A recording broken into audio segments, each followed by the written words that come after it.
Buenas tardes. No necesito presentación. Señora consejera, es un placer contar con su presencia. Señoras y señores, queridos amigos, mientras oía el debate que ha precedido, me ha llegado la impresión de que estamos poco habituados al debate autonómico. Era como un comienzo de un debate, pero el tema autonómico es muy complejo. Es un tema que tiene muchas concordancias, muchas raíces. Es algo que no se puede abordar, digamos, de manera sencilla. Y, de hecho, nada más pensar en que los temas competenciales han dado una densa producción de doctrina constitucional, entrar en los vericuetos de lo que cada materia supone ha exigido a las distintas administraciones tener expertos profesionales que se dediquen precisamente a eso.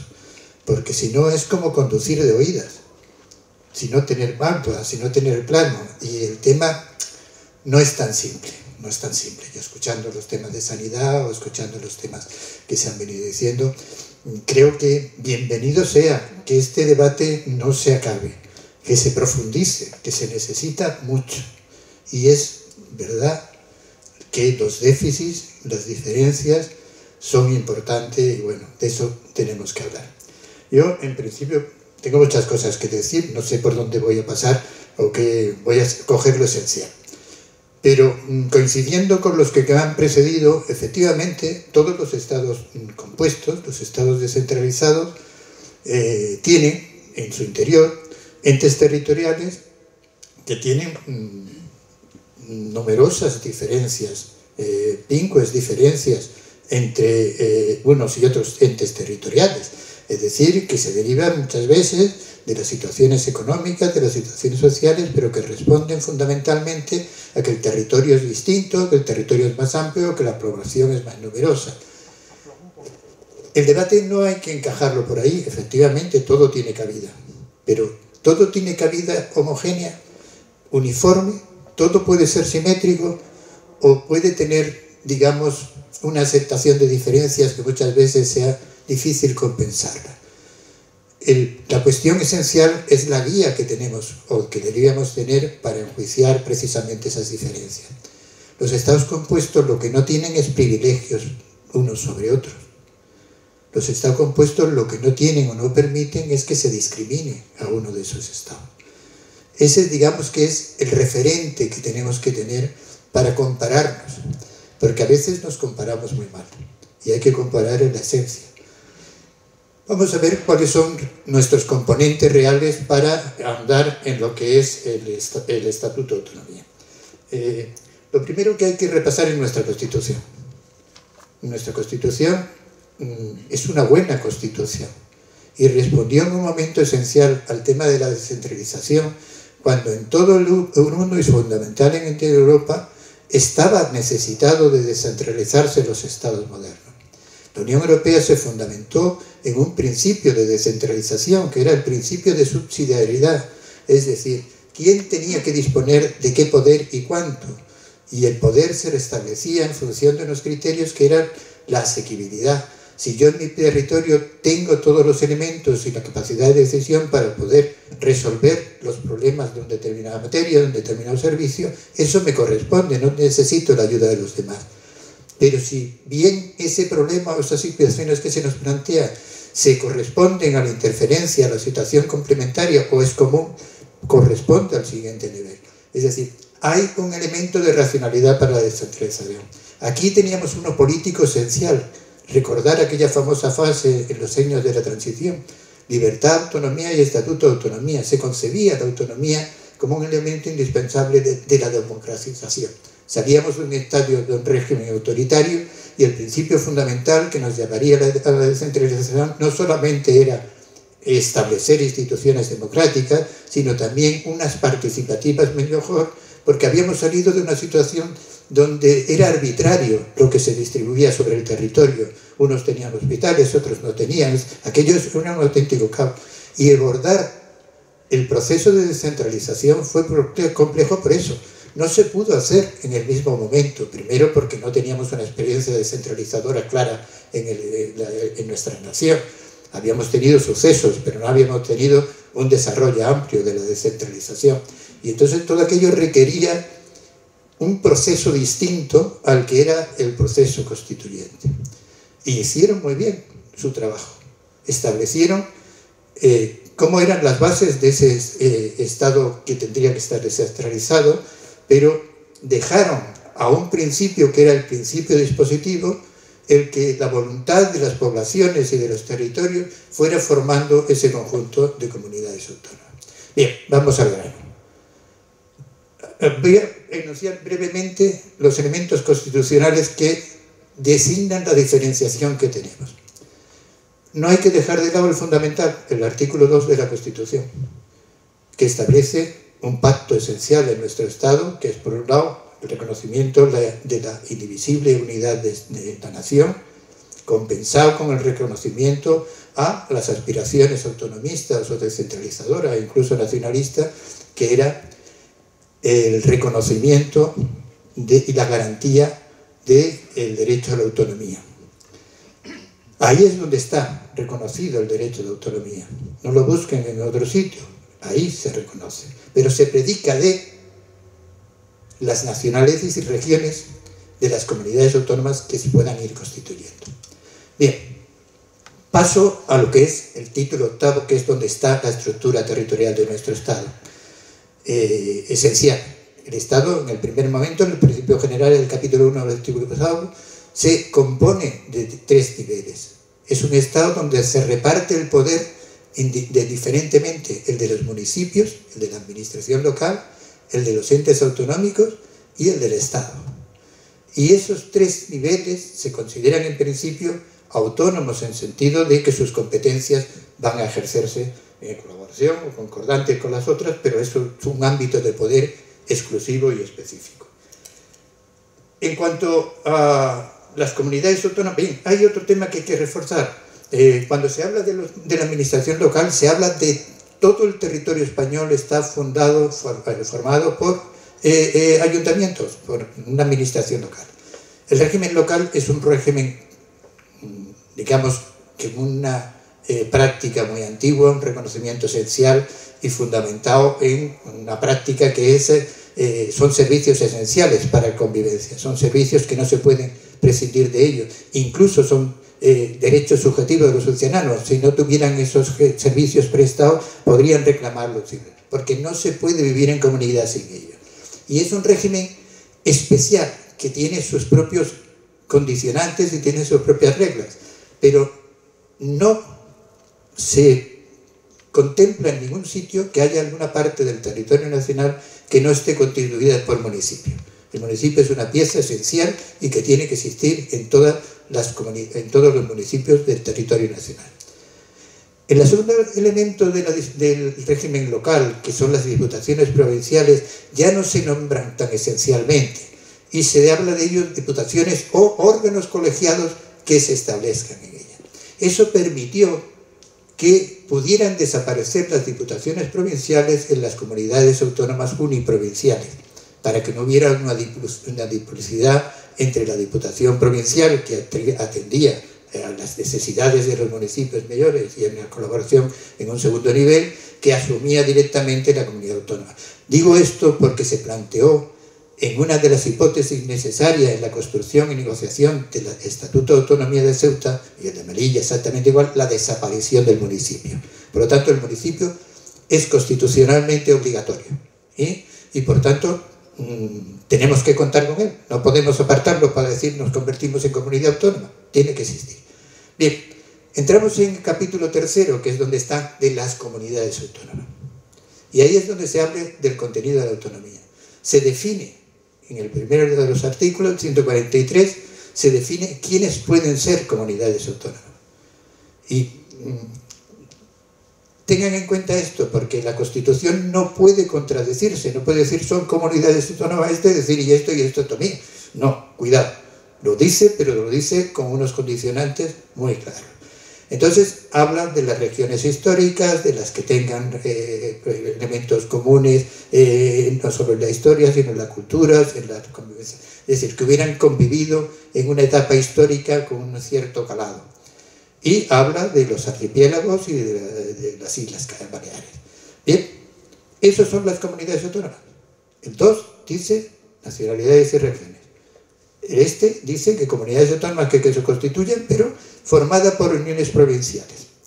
Puede haber uniprovinciales, pero las condiciona también, las condiciona que hayan tenido esas características históricas. No habla de las nuevas, de las que quieran constituirse, no, sino que tienen que tener un arraigo o una experiencia históricamente distinta.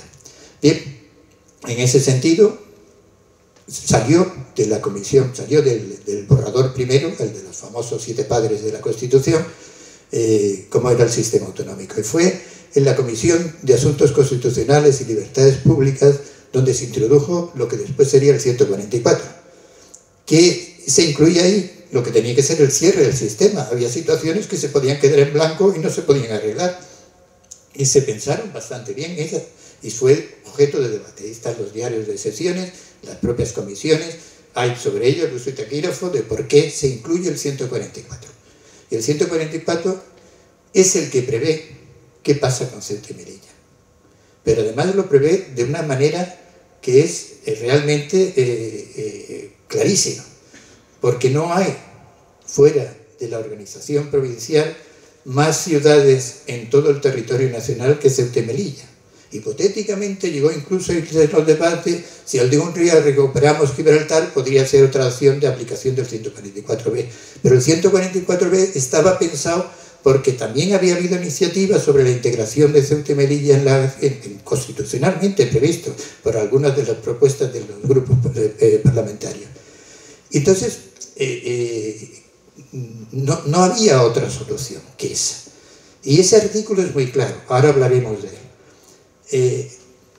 Fue una enmienda que se produjo por el grupo de Unión de Centro Democrático y todo el mundo está de acuerdo. Tan de acuerdo estuvo que todo el proceso de elaboración de la Constitución va pasando con ese artículo, solo cambia el número, pero va pasando con ese artículo idéntico hasta el final.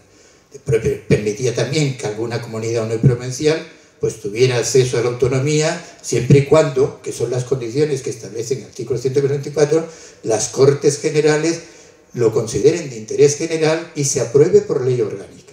Y después había un tercero que fue muy curioso, se aplicó en Andalucía, que era cuando no habían conseguido en una comunidad pluriprovincial en que alguno de los componentes no hubiera optado por superar el nivel de mayoría, pues fue el caso de Almería y se consideró de esa manera. Pero quedaba ahí el 144B, que durante todo el debate posterior, el de la realización y negociación de un estatuto de autonomía, parecía algo que había desaparecido. Bien, sigamos con la Constitución y después pensamos con el debate. La interpretación originaria de ese artículo es clarísima. Lo podemos ver en los libros de debate, porque se considera, incluso hay una sentencia del Tribunal Constitucional temprana sobre ese artículo, que no es sobre el apartado B, sino que es sobre el apartado C, y que se reconoce que eso es la clave esencial que necesitan para poder cerrarse el sistema. Y por lo tanto es un artículo que está absolutamente justificado y alabado. En la misma Comisión de Asuntos Constitucionales y Libertades Públicas, en el siguiente proceso de negociación, se introduce otra enmienda in voce, que es la de la disposición transitoria quinta, la que vendría a ser la disposición transitoria quinta. De esta disposición, lo único que se trató y que se debatió no fue lo que después nos generó todo el debate problemático que se constituirán en comunidades autónomas, sino lo que pretendía esa disposición transitoria es que no se otorgara sin la participación de las ciudades, igual que el resto del principio dispositivo para todas las poblaciones de los territorios españoles, y que hubiera también ese proceso de abajo arriba de consensuar un estatuto de autonomía. Incluso no en los diarios de sesiones constitucionales, sino cuando se aprueban los estatutos de autonomía, los propios diputados, y uno claramente aparece, el diputado Baset de Melilla, del Grupo Socialista, que dice que la disposición transitoria quinta tenía el gran objetivo que tenían todos los senadores y diputados de Ceuta y Melilla, y que era precisamente que los nombres de Ceuta y Melilla aparecieran como parte integrante de la nación española. Y ese objetivo lo consiguieron felizmente y ganaron por goleada, porque las dos ciudades que más se citan en la Constitución son Ceuta y Melilla, más que el País Vasco, más que los archipiélagos, más que Navarra, o sea, es decir, estamos en la Liga Champions League, somos los más nombrados. Pero esa era la finalidad, Eso es lo que podemos sacar de por qué el origen de esa disposición transitoria quinta.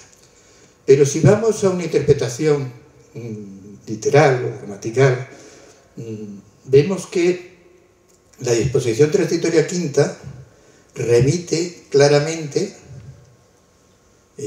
está compuesta de una oración concordante que remite al final a algo que es obligatorio, que es en los términos que establece el artículo 144. Es decir, que la disposición no está diciendo lo que de arriba quiere decir comunidad autónoma, porque en el momento de aprobación no se sabía que era una comunidad autónoma, y por lo tanto no creó problema la contradicción que se producía con la dicción que se incluía en el 144b, que hablaba de tendrán un estatuto de autonomía, con la que decía la transitoria quinta que se constituirán en comunidades autónomas. Entonces se pensaba que la mayoría de comunidades autónomas no iban a tener asamblea legislativa, no iban a tener competencia legislativa. Se pensaba que con la evolución podrían desarrollarse todos esos componentes de unas instituciones ya completas. Ni se sabía cuántas se iban a constituir. Es decir, que el concepto de comunidad autónoma que aparece ahí es muy relativo, pero lo que es determinante es que remite a los términos de lo que establece la disposición del 144b. Bien, podemos hacer más interpretaciones, podemos hacer una interpretación sistemática. Ese artículo es un artículo que está integrado dentro del título octavo, pero no está integrado ni en el capítulo 1 ni en el capítulo 2. Está integrado, no se refiere a que municipios genéricamente puedan constituirse en comunidades autónomas o tener un estatuto de autonomía, sino que lo dice expresamente de algunos que tienen una condición. Y esa condición es algo que está integrado en algo que es esencial tener en cuenta a la hora de la diferenciación o de la marginación. Estamos hablando de la autonomía, no de una autonomía de segundo grado hipotética, se consagrará dentro del Estatuto de Autonomía, pero estamos en el reparto de los dos artículos fundamentales que reparten o distribuyen el poder entre el Estado y las comunidades autónomas, el 148 y el 149. ¿Qué competencias? Dentro de ese régimen está incluido el 144b. Por lo tanto, no estamos hablando de la hipótesis de un municipio que se constituya en comunidad autónoma, o sea, estamos hablando de que sea lo que sea lo que se apruebe, estamos integrándolo dentro del ámbito de poder de relación entre el nivel autonómico y el nivel de Estado. Por lo tanto, todo lo que en ello se va santificando realmente conduce a el contenido autonómico esencial, que podría pensar que estamos en una distinción, pero también en una complementación entre unas y otras. Por otro lado, el estar allí integrado es que se trata de la idéntica y misma institución que se concibe para los estatutos de autonomía. Estamos hablando de un estatuto de autonomía de los que están elaborados, regulados y previstos en la Constitución para todos los entes autonómicos. Sea comunidad autónoma o no sea comunidad autónoma, tiene un estatuto de autonomía semejante, puede ser diferente en capacidades, pero es de la misma institución que son los restantes estatutos de autonomía. ¿Qué es entonces el 144b y la disposición transitoria quinta? Pues es un cauce específico para que dos municipios que se van a quedar descolgados de la organización territorial autonómica puedan acceder a ella de manera especial. Se está estableciendo una vía excepcional, específica, para algo que es especial y singular. Y en ese sentido hay que interpretarlo, porque no hay contradicción con las comunidades autónomas. Lo que se pretende es integrar dentro de ese sistema de la mejor manera posible, dependiendo de sus capacidades, pero estamos hablando de verdadera autonomía. Por lo tanto, a la hora de definir lo que es una ciudad autónoma, lo que es una ciudad con estatuto de autonomía, que es lo que realmente define la Constitución, que no define nada en este sentido, pero se deduce literalmente que está hablando de ciudades con estatuto de autonomía. Después, el término más popular de ciudades autonómicas ha tenido mucho más éxito, pero el término que nosotros rigurosamente utilizamos es ciudades con estatuto de autonomía. Y solamente hay dos ciudades con estatuto de autonomía, ni se prevé en la Constitución que puedan haber más. ¿Cómo lo definimos entonces? Toda la problemática de definición de lo que es o lo que son los estatutos de autonomía han surgido en la comparación con el modelo general. Es decir, lo que precede a todo el debate es que existe un modelo general más o menos uniforme, porque hay mucho que hablar sobre el uniformismo y la simetría dentro del Estado autonómico, hasta llegar a la total asimetría que son las ciudades de Ceuta y Melilla dentro del Estado autonómico. Somos los más asimétricos que existen dentro del Estado autonómico, pero estamos en el Estado autonómico. Bien, decía que en toda esa situación, tenemos que contar con que la capacidad se reconoce la situación geográfica, la situación histórica, y se le da acceso excepcionalmente a lo que es el ámbito autonómico. Quiero recordarles una frase que para mí fue de las más esenciales que había en el Estatuto de Autonomía, en la ley orgánica que lo aprobaba, que quiero decirlo literalmente porque en el preámbulo de las dos leyes orgánicas, la 1 y 2 del año 95, o sea, los Estatutos de Autonomía de Ceuta y Melilla, hay un segundo párrafo que dice: con la aprobación de este estatuto, Ceuta o Melilla accede a su régimen de autogobierno, gozando de autonomía para la gestión de sus intereses, integrándose y completando el sistema autonómico que se ha desarrollado a partir de la Constitución española. Yo creo que esta frase dignifica la consideración de los estatutos de autonomía como parte integrante del Estado autonómico. Y no está hablando aquí de municipio especial, está hablando del estatuto de autonomía. Por lo tanto, a la hora de distinguir, tendremos que establecer elementos de distinción que pueden ser negativos, diferentes, discrecionales incluso, y otros que son elementos de equiparación reconocidos y que por lo tanto no hay que tener en ello una reserva o pensar que somos de segunda división. Bien, seguimos con el tema. Todo el proceso estatuyente llevaba a que la experiencia estableciera situaciones de evolución y pudieran completarse los fallos que se vieran, las disposiciones, a la vez que evolucionaba todo el sistema autonómico, la comparación de funcionamiento, las necesidades, iba completando. Los 17 estatutos de autonomía de las comunidades autónomas se han revisado. Ha habido una revisión, ha habido una ampliación, ha habido unas siguientes modificaciones. Había una previsión obligatoria que era que transcurrieran 5 años para los estatutos que no habían ido por la vía general, por la vía principal, sino por la vía general, la ordinaria.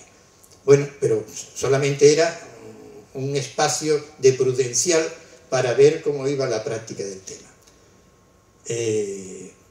Cuando se establecieron y aprobaron los estatutos de autonomía de Ceuta y Melilla, todos sabíamos que era una especie de aventura. no sabíamos cómo podía terminar aquello, era muy complejo.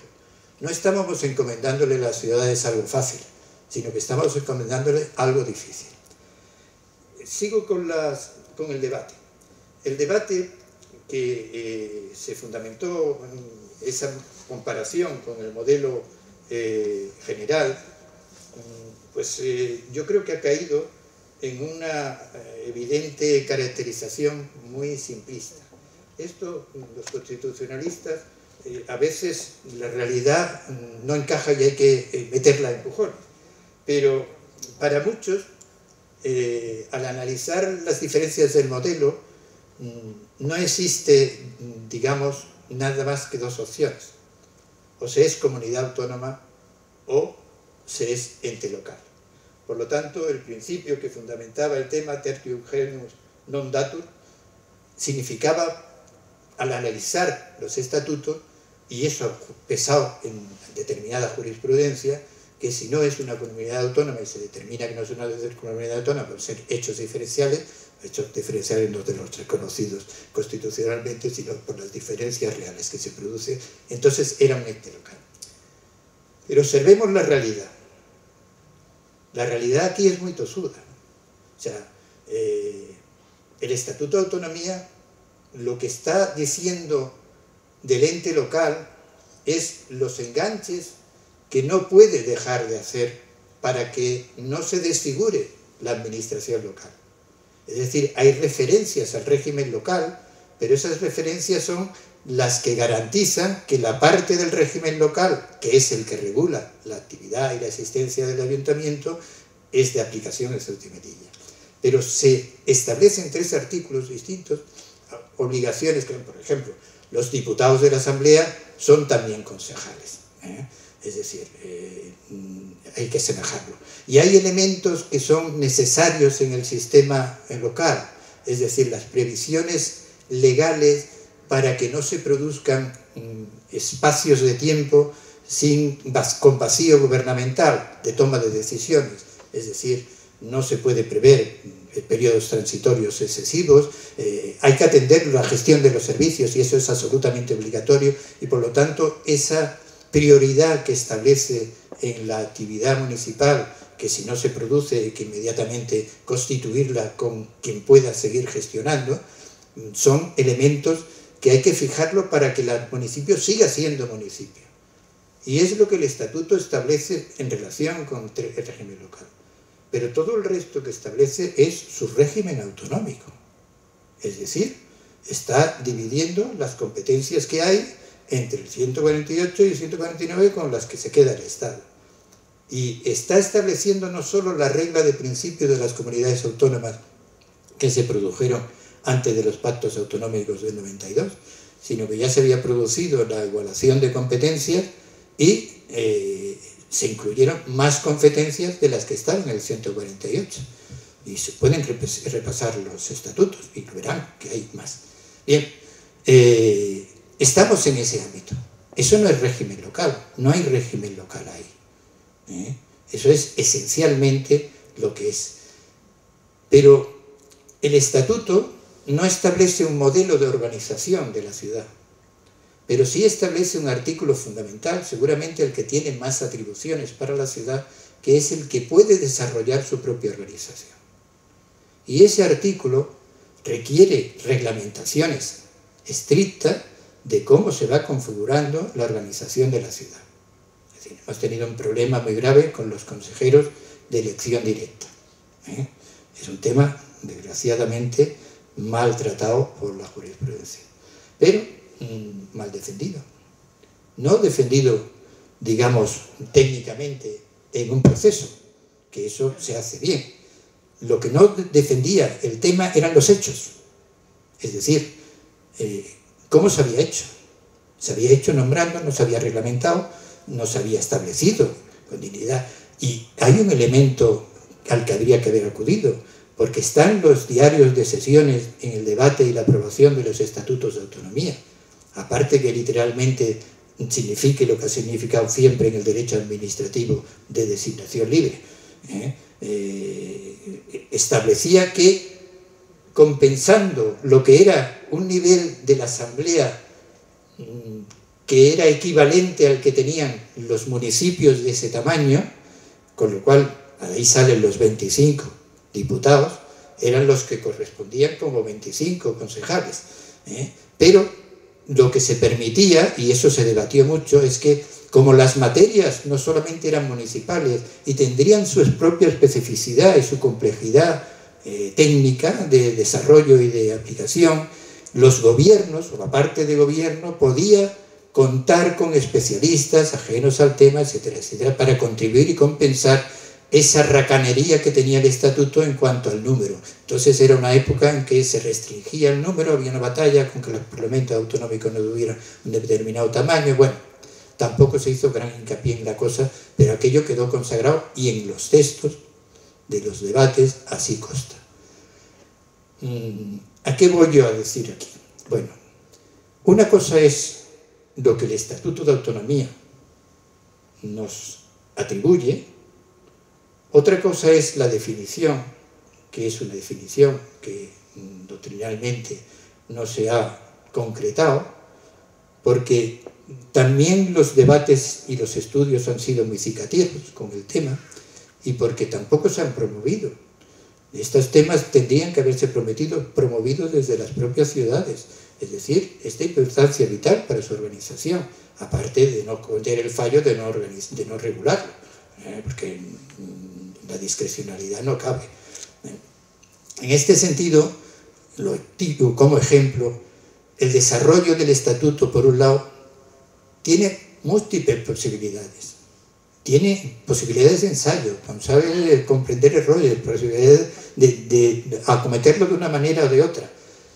Hay una disponibilidad de la máquina que es muy importante, y saber el potencial y las competencias, lo que pueden dar de sí, significa explotarlas. Ahí hay todavía un debate. Ahí tiene que seguir profundizándose el debate.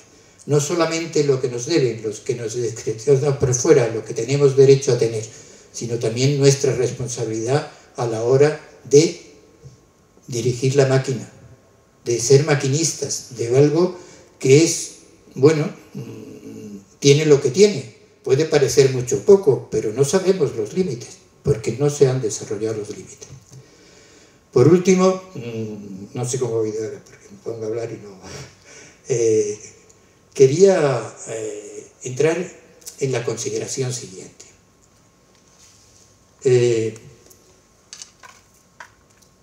Nos falta hacer mucha prueba y error, nos falta mucho ensayo, nos falta mucho debate interno, lo ha dicho muy bien Juanma. No estamos habituados a este tipo de conversaciones. Cuando sale el tema, a mí me asusta, porque cuando alguien dice, quiero ser comunidad autónoma, o como me decía a mí un personaje de Melilla, que el día que seamos comunidad autónoma ya lo tenemos todo resuelto y solucionado. Hay que tener mucha fe, porque el debate fundamental fue ese, que costara la palabra comunidad autónoma. No importaba el pragmatismo del contenido, no importaba las situaciones que después tenían que manejarse. Esa fue la mala negociación que hubo. Por eso se rompió. Yo cogí el tema, a mí me encargaron el diseño y aprobación y negociación de los acuerdos autonómicos del 92. Y entonces fue un éxito. Logramos un pacto de todos los partidos principales, de todas las comunidades, y así todo. El ensayo era un ensayo pilotado. Aprobamos una ley orgánica de transferencias con los títulos competenciales para que no se desmadrara, y que aquellos que recogieran en la reforma de sus estatutos esos títulos lo aprobarían después las Cortes Generales como tal. El desmadre con los títulos era tan grande que podía haber materias inclasificables, y se puede desmembrar una materia en sus partes, y aquello, cada vez que invocaba una comunidad autónoma, yo tengo este título, pero no eran los títulos de los rotos constitucionales, eran los títulos que se habían puesto de una manera u otra en los estatutos de autonomía. Había que poner racionalidad también en el funcionamiento de la administración general, porque había situaciones de ministerio, no ahora como tienen una situación de educación y sanidad con Ceuta y Melilla, es que tenían hasta 4 y 5 situaciones distintas en el territorio nacional. Es decir, en educación había 4 terrenos, calificados cada uno de ellos con un nivel de competencia distinto y algunos que no tenían. Bueno, todo aquello forma parte de una historia que yo creo que tenemos que dejarla atrás, aunque no olvidarla. Porque la confluencia del interés general que se pide en la Constitución para cerrarlo y para lo que era la organización definitiva de Ceuta y Melilla, de su incorporación, estaba muy basada en que todo esto funcionase, en que pusiera el Estado un rigor en todo lo que era constitucionalmente posible. Bien, cuando terminó aquello, en una reunión muy interesante, por cierto, porque 3 presidentes actuales estaban allí reunidos, estaba Felipe González, ya se puede hablar, son 30 años ya pasado, estaba Aznar y estaba Mariano Rajoy, y había ministros y gente del partido y demás. Y se habló de Ceuta y Melilla, salió el tema, estábamos hablando, celebrando que habríamos cerrado los pactos autonómicos del 92, y ¿qué pasa con Ceuta y Melilla? Y entonces se habló en serio de Ceuta y Melilla. En el 92 ya habían pasado 13 años del último Estatuto de Autonomía y seguíamos con la vara. Y entonces a mí me hicieron 2 regalos. Uno, me regalaron un palacete para después poder administrar todo el desarrollo de las competencias, y me regalaron que a ver si arreglaba el tema de Ceuta y Melilla. Bueno, la verdad es que para mí fue agradable, porque entraba en un terreno que conocía y podía hacer algo por mis conciudadanos. Pero lo primero que hice es analizar todo lo que había, los errores que había cometido el Estado para no haber llegado a una negociación y los que se producían por las demandas de las ciudades. La oferta del Estado, no lo he dicho aquí cuando he hablado porque iba deprisa, pero en el año 83 se producen los primeros acuerdos autonómicos entre los 2 grandes partidos, entonces era UCD y el Partido Socialista, y ahí se cierra el mapa. Se cierra el mapa porque había problemas con la integración de Madrid, donde iba, donde León, que se quería independizar, hasta Soria se quería independizar, o sea que estaban Cantabria, La Rioja, por otro lado, las uniprovinciales, que generaban muchos problemas, y hubo un acuerdo, un consenso que era más viable o no. O sea, sabía que el peso de las uniprovinciales no iban a tener la suficiente economía de escala para poder abordar determinados temas, pero bueno, ahí hubo necesidades políticas que fue consagrando el tema. Y nos quedaba Ceuta y Melilla. Y el Estado tenía una rémora, un déficit esencial. No poder cerrar el tema cuando en la Constitución el artículo 144 establecía que por interés general podía hacerlo. Pero no había posibilidad. Lo único que quedó como iniciativa de las 2 ciudades, la primera fue Melilla, que copió el Estatuto del País Vasco y literalmente lo mandó a las Cortes.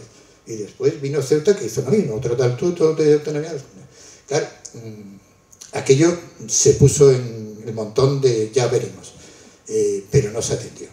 Y en el año 83, siendo ministro del gobierno entonces de Arias Salgado, de Administración Territorial, elaboró, no era un estatuto, elaboró una carta municipal, que le llamaron.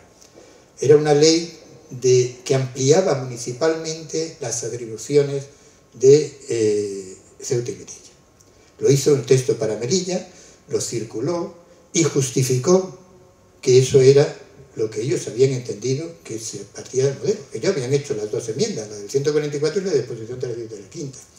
Y sobre todo decía una cuestión esencial, y es que nunca se pensó que podían compartir en un territorio pequeño y con una población pequeña 2 instituciones políticas que decidieran sobre las mismas materias y los mismos elementos. Era una desmesura. Es decir, si aquí queremos tener una comunidad autónoma, siendo un ente intermedio entre la ciudad y el Estado, se puede organizar el contenido, el interior, o lo que es la integración de todo el mundo que contiene el estatuto, pero otra cosa es que estatutariamente hayan 2 instituciones, 2 niveles, etcétera, etcétera. Bueno, eso lo reconocía en toda su forma de explicación de ese título. Yo no lo conocía en su momento, pero cuando accedí a toda la documentación de la Secretaría de Estado de Administración Territorial, me encontré con aquello. Y ese título, ese aspecto fue generando bastante problema. Pero todo hay que decirlo. Después, con el gobierno socialista, seguía manteniéndose ese estatuto. Es decir, que eso frente a lo que había sido, lo que no os voy a contar ahora, todo el proceso de reclamación en Ceuta y demás. Y la idea obsesiva de la comunidad autónoma como nombre, género.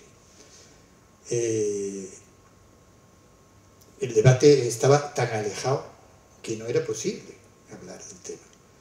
Entonces, lo primero que tuve que hacer es ponerme a estudiar cómo saco de esto. Y dije, se han olvidado del 144b.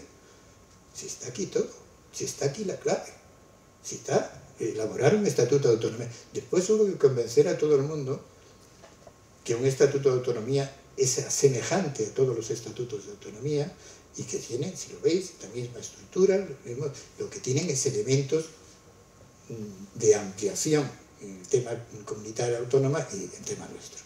Bien, pero hay una cuestión. Cuando hablamos de ciudades-estados dentro de estados compuestos y nos referimos, como ha hecho, no sé quién ha sido, si Juan Manuel o ha sido Enrique, Hamburgo y Berlín, claro, Hamburgo y Berlín son ciudades-estados, que más no tienen como la Comunidad de Madrid, que tiene muchos municipios, pero tienen un poder de población y territorio y de pujanza económica que, bueno, también hay que considerar que Ceuta y Melilla son territorios más pequeños. Pero además no están integrados dentro del territorio, sino que estamos en una situación geográfica que nos determina.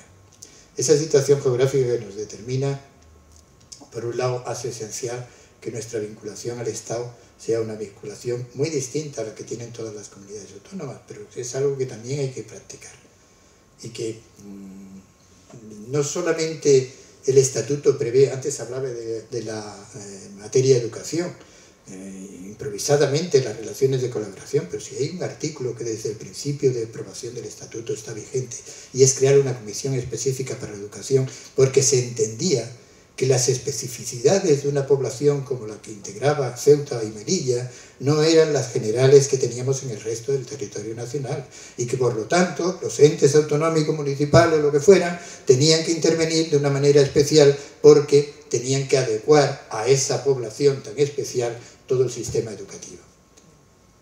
Yo no tengo noticia de que se sustituyera. Todavía hay alguien que ha dicho, ¿por qué no hay una comisión para esto? Si está ahí, ¿por qué no la han leído? Bien, hay muchas cosas que hay que hablar, hay muchas cosas que hay que comentar, hay muchas cosas que hay que estudiar. Yo creo, y esto termino, que como todos los estatutos, el nuestro tiene un sistema de revisión, prácticamente el mismo. Es exigente, claro que es exigente, porque cambiar una norma institucional básica exige que yo no sea una cosa, pues bueno, de capricho. Entonces requiere una mayoría cualificada, fundamental, y requiere pactarlo con el Estado. Pero primero, no lo olvidemos, requiere una mayoría cualificada dentro de la propia ciudad, de su representante. Y si no hay esa unanimidad, no vayan con la carpeta debajo del brazo porque nadie les va a atender. Pero otra cosa más les quiero decir. Somos distantes y diferentes de Melilla. Pero si para estas cuestiones no vamos las dos ciudades del bracito, también olvidaros. Es decir, son condiciones absolutamente necesarias. Después, yo creo que es un mecanismo normal, no es nada extraordinario lo que se pide en una revisión de un estatuto. Estamos legitimados para pedirla siempre que estemos fundamentados. ¿En qué podemos estar fundamentados? Bueno, podemos ver diferencias por muchos lados, por muchos sitios, pero yo creo que hay algunas que son esenciales, que nos igualan y otras que nos diferencian. ¿Qué nos iguala? Lo que he dicho ya. Somos un estatuto de autonomía exactamente igual que los estatutos de autonomía. Diferentes en contenido, en competencia, pero la misma naturaleza que tienen los otros estatutos. Segundo, tenemos repartido ese nivel competencial y hay una práctica en la que todas las comunidades autónomas han reivindicado un reparto nuevo, una revisión, etcétera. O sea, que estamos dentro del cauce normal. Y ¿Qué otras cosas qué son las cuestiones fundamentales? Bueno, yo creo que hay una que a mí me duele, porque no es problema del estatuto, es problema que no se reconoció después en la ley orgánica del Tribunal Constitucional, que formando parte de ese derecho a la autonomía no pudiéramos tener un acceso de garantía, porque eso nos ha hecho mucho daño en cuestiones, no muchas, pero muy fundamentales. Cuestiones que no han podido entrar en un litigio normal porque necesitaban de una interpretación estatutaria y que han producido un déficit. Bueno, esto digamos que es algo que debe estudiarse. Tenemos con nosotros al letrado jefe del Servicio de Doctrina Constitucional del Tribunal Constitucional, que de esto sabe mucho más. Entonces, lo que nosotros debemos tener es una aspiración, pero concretarla por las desigualdades y los efectos que esto produce. No porque sea un privilegio para unos municipios, sino porque esos municipios tienen un estatuto de autonomía. Y ese estatuto de autonomía se está modificando con leyes ordinarias y está aprobado por una ley orgánica. O sea, son cuestiones que realmente chirrían. Y ese estatus es el que tenemos que reivindicar, pero por clarificarlo, por la necesidad de que evidentemente eso no encaja, eso no tiene lógica. Después tenemos otra cuestión que ya viene tratándolo desde el año 95.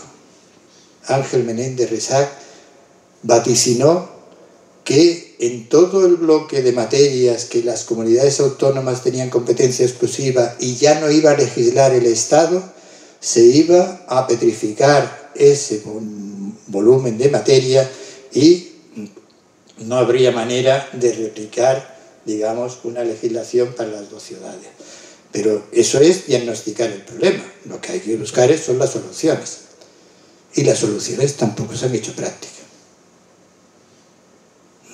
El tema de la ley de suelo que estos días nos trae para acá y para allá, a mí me sorprende porque es un tema que todo el mundo sabía, la administración estatal era muy consciente, demasiado consciente, porque era lo mismo, hasta que no tengáis una ley del suelo no vais a poder hacer nada. Le decían los directores generales que venían a hablar aquí con los arquitectos de la ciudad.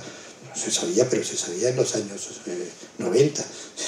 Ya se sabía a finales de los 90, se sabía a principios.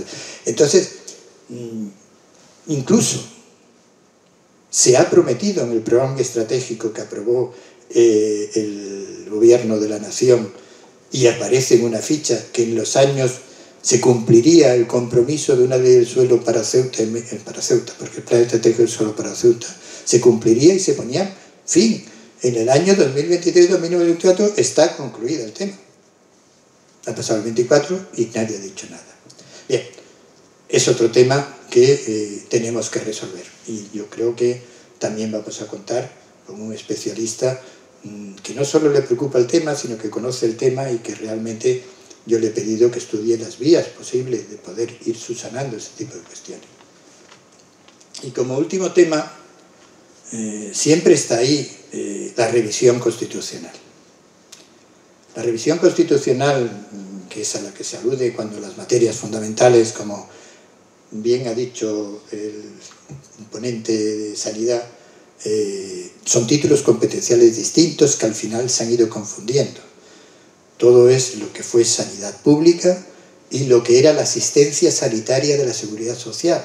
Fue un título muy complejo de desarrollar, porque no se podía desarrollar ni en las comunidades históricas, porque tenía que crecer la cosecha de hospitales. Estaba tan mal distribuido la estructura sanitaria de los hospitales de la seguridad social, estaban concentrados en ciudades grandes y demás, que había que esperar a invertir y que todos tuvieran en su territorio la posibilidad de unos servicios sanitarios.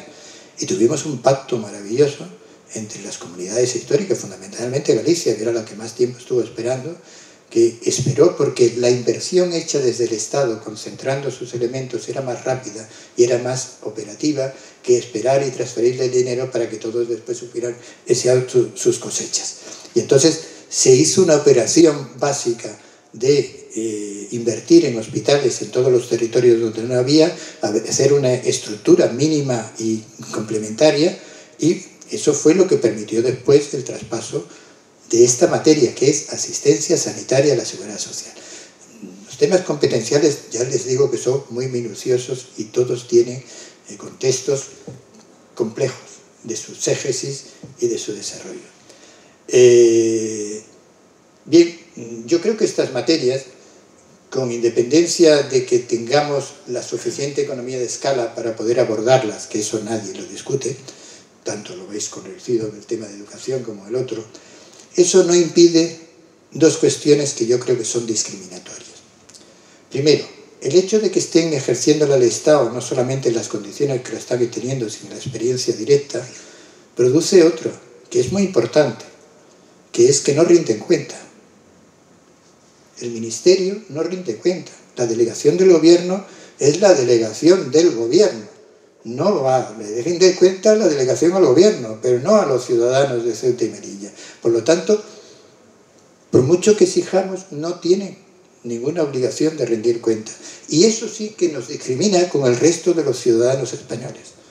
Porque aquí está alejada la dirección y gestión de unos servicios que son también esenciales autonómicamente. Y eso hay que reclamarlo. No, pero no solamente es que no se rinda cuenta, es que entremos en el principio de subsidiariedad. Es que nombrar el cambio de un funcionario que tiene que ir de un colegio a otro, que tiene que ir de un hospital a otro, lo tiene que hacer desde Madrid una dirección general. Pero si antes estábamos hablando de todo aquel de funciones y demás que se pueden perfectamente realizar, y de hecho lo realizan las delegaciones, pero todo eso se puede desconcentrar. Ya sería un paso. También hay elementos que podemos resolver, que en la distribución de competencias se vea perfectamente el perfil de lo que se hace en un sitio y otro. Pero como es muy complementario, hay una figura que está regulada, además de la ley del Estado, de figuras de regulación, que es la encomienda de gestión. Una encomienda de gestión donde se dan dos medios, es un convenio que atribuye la delegación de la competencia de una manera muy precisa con su transferencia de personal y su transferencia de medios, que tiene que rendir cuenta indudablemente al gestor general, que es el propietario de la competencia, pero que esto es mucho más fácil y más ágil y sobre todo está más en la lógica del principio de subsidiariedad. Bien, lo de la educación superior y demás es más complejo. No podemos tener todas las disciplinas, como no la tiene La Rioja, como no la tiene Navarra. En fin, bueno, ese ánimo es el que yo quiero infundir, el que no entremos en esa profunda crisis depresiva que supone no somos comunidad autónoma, que supone queremos ser comunidades autónomas. Tenemos estatuto de autonomía, vamos a ser pragmáticos. ¿Qué nos falta? ¿Qué necesitamos? ¿Qué es lo que queremos esquivarnos? ¿En qué se nos discrimina? Ese es el camino. Y el camino requiere pues, hacer como esto, debates, estudios, encargos de ir señalando caminos, ir negociándolo, sobre todo consensuándolo, porque al final, si no hay un consenso primario, pues las cosas difícilmente prosperan. Muchas gracias por su atención.